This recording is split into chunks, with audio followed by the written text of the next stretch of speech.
Yo, what's up guys? Wanted to film a quick video today. Gonna try and keep it under 10 minutes. I wanted to go over for a lot of you bulk guys. I think most of my viewers here are bulk guys and gals at this point. I'm not trying to do that. I want to be able to give value to sourcers as well that go out and look for books. I'll do stuff on that soon. I've been scaling pretty quick and moving into bulk pretty heavy, but that's not to say I don't source. I haven't lately, but I still do it. I'm going to show you guys something here. So this is my second pallet out. I recommend moving to it as quick as you can. I know it might seem daunting or sound daunting, but it's really not. It's so easy, and honestly, I wish I had done it before. I'm actually really kind of upset I didn't, because I would have saved a ton of money. So let me show you what I got here, and let me kind of show you the process of how it goes. So I've got two stations where I list. There's station 1 now, and I got station 2. So what's happening is I use AccelerList, and here's a cool thing. So a side note, I reached out to AccelerList and I said, hey, I have 2 listers and we can't work on the same batch. It won't work. And they said, yeah, we're still trying to figure that out, but what you can do is you can have 2 separate batches going at the same time. So that's what we've been doing. One person works on one pallet, one on another.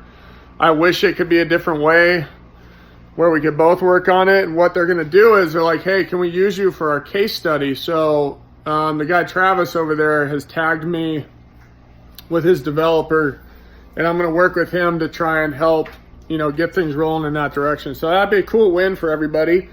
Because I do love that program and I like to keep using that software. So we'll see what happens with that. But anyways, we listed on here, and look, I'm new to this. So if there's a better way, someone please tell me. So what I do is it takes about 35 books to fill a box, right? So what we do is this. I'll hold this up real quick. So as we're going and doing the boxes, we put the box number on the weight of each box. We write it down on that paper as we go. So at the end, we're able to tally up all the weight and produce the weight for the whole pallet at the end. But so as those boxes are going out, we start to, fill them up out here like this, right? So this is a formation. It's 3 on the side here, 3 on the side, 2 in the front, or 2 in the middle, and then 3 on the other side. So there's 8 per row, and realistically you should have 4 levels. I think that's ideal. 32 boxes, 4 levels. The reason I stopped on this one at 28 is because I needed to get this out as soon as possible. I'm leaving on a trip tomorrow. So I stopped, and I'm just trying to get this out. But in this case, that shipment cost me 12 cents a pound. So all those books right there, that's 948 books, I think, cost $114. So that's crazy. That's such awesome savings. If I were, from what I'm understanding, if I was to fill that full on the top row as well, it would have gone down to 10 cents per pound. So from now on, I will be doing 4 high, which should be about 1,120 books if you do 32 times 35. So I think that's the way to go. So, when you're doing it, so first what you do, you can't get the labels until you send the shipment through to Amazon, obviously. So what happens is at the end, you have these labels that you put on. This is all inside the saran wrap here. All these labels on all these boxes. So each box has a label the label needs to face outward so it can be scanned. It doesn't matter what side of the box it's on, it just needs to face outward. And then you can saran wrap it. You know, you want to go around the bottom several times. You want to do some crisscrossing over each side, and then wrap it even more. I probably did overkill because I'm still new and I'm still kind of, you know, scared that something might happen. But at the end too, so I had 28 boxes. I got 28 labels, and then you also at the very bottom print out an additional 4. And these are the 4. You know, they go on the outside of the box. Or excuse me, the outside of the saran wrap so that it can be scanned in. I'm sure you could do a layer over that, but I don't see why you would, because it's still protected. So I just put them on the outside. It worked last time. That's what I'm going to keep doing. Here is a big time saver for you guys. So here's what happens. You create the shipment, right? And then it says bill lading, you know, will generate later on, and it's usually like the next day at 8 a.m. or something. But what you get is an email notification, and here's what it looks like here. There it is right there, and it actually gives you a phone number to call. And so you need to call that phone number if you do not have a dock well for a semi to back up into, because the trucks do not have lift gates. So you have to tell them that you need a lift gate. And from my understanding, it doesn't cost anything extra because it didn't the first time, and it's not costing me more this time. So you need to request a lift gate. Also, you can have them save that in the system so they know next time. And from what I'm getting, I keep getting the same, I've gotten the same carrier twice, and they said it's probably going to be that way, where I keep getting the same person because my pallets always go to the same place. A couple little things I've learned. So I'm very fortunate because where I am, my warehouse, I am like right in the shipping lane. And it always goes like direct up to Dallas from Austin to one of their fulfillment centers. So I have really good rates. My buddy Brandon, I think his pallets cost him $180 versus like $114 what I'm paying. Oh, and he had 24 boxes. He didn't even do 4 high. So I'm getting a much better rate, almost like double or, you know, half as much as his. So it's going to depend where you live. But either way, you're still going to save a ton. I was just talking with my father-in-law yesterday, and I'm pulling this up so I can tell you guys the exact numbers here. I was paying as much as 45 cents, I believe it was. I'm looking at one of these shipments because, you know, I was doing single box method. It worked most of the time, but sometimes you can't, you know, you really just can't decide where it goes, even if it was inventory placement. Or excuse me, maybe that's not true.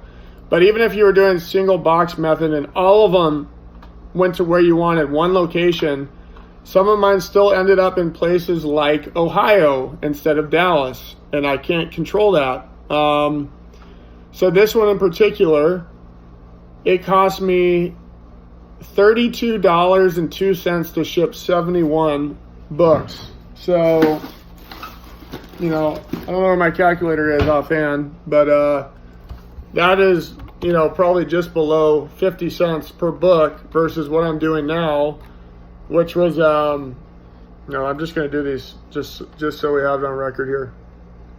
Let's just put this in. 32.02 divided by 71. So that's 45 cents. 45 cents, guys, per book. One of those shipments I didn't have control over. This went to, not Ohio, went to California. I don't know why it said OH originally, but that one went to California, so that sucked for me. That's a far way. But it wasn't just a one-off. I had a ton of these for a while. Like, it was 1, 2, 3, 4, 5, 6, 7, 8 shipments in a row, single box method, that went to California, and I can't control that. So I paid a premium for all that. But now when I do pallets, it seems like so far they're all going to go to Dallas, which makes the most sense. And I'm going to just save a ton of money. And on that note too, let me just verify my shipping costs on this last pallet. So it's 943 bucks. And it cost me 14.64. I think I did that backwards. Hold on. 943. So that's 12 cents a book. So if you look at the California shipment versus this one, that's almost 400% savings. So that's crazy. That's the difference between if I spent $1,000 last month, me spending $250 versus $1,000, or the same and in addition to that, you can also set your triggers lower in your Scout IQ or FBA scan, and you can get a lot more books. So if you're doing bulk, especially. So, advice of the day, get over to LTL as quick as you can. It's not daunting. It's actually easier. And here's another thing too. I don't do box contents. It's 10 cents a book, guys. It doesn't you know how long it would take to do box contents for frickin' almost 1,000 books, and people are doing that. It's like, that's crazy. Pay the 10 cents and move on. It cost me $94.30 to do the box contents of that, and that would have took hours. And not even on my time, maybe of an employee's time that you're paying, $12 an hour to. So just, and then they could screw things up too. Maybe you screw it up. So it's like, just pay the money, get the books out, and it's going to be better for you, especially since you're getting that savings from the pallet anyway. So, look, hypothetically, let's talk about this one pallet. If I had just, let's say I sent these out as boxes only and not a pallet, what's 114 times 4? That's what it would have cost me instead. That's $464 off the top of my head, I think, instead of 114.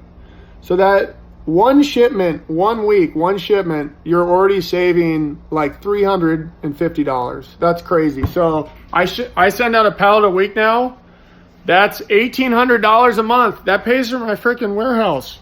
Guys, that's crazy. So get over to LTL quick. Also, if you're a bulk seller and you have advice for me, maybe I'm doing something wrong, maybe I could be doing it better, please comment below. And don't email me that. Comment below so everyone else can see it. I don't care if I did something wrong or you're going to correct me. I really don't care. I want to know what I can be doing better and if there's just a better process for this whole thing. I'd love to hear, especially look, how many boxes are you going high? How many are you putting per box? I'd love to hear the numbers. And I just want to know your feedback. So let me know in the comments. Ask me any questions in the comments. Please hit the like button. Share it with your friends. And I will talk to you guys later. Peace.